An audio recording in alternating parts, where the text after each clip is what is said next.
আমি দেবাদ্রিতা খাঁড়া, আন্দুল হাওড়া থেকে আমার নিবেদন কবি সুকুমার রায় লেখা গোপচুরি।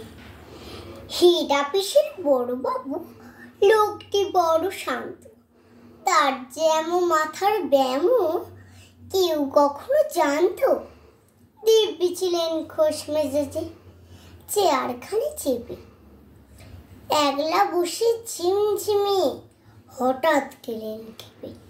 মতকে উঠে হাত পা ছুড়ে চোখটি করে গোল, হঠাৎ বলেন গেলুম গেলুম আমায় ধরে তোল। তাই শুনে কেউ বদ্যি ডাকে, কেউ বা হাঁকে পুলিশ, কেউ বা বলে কামড়ে দেবে সাবধানে তুলিস।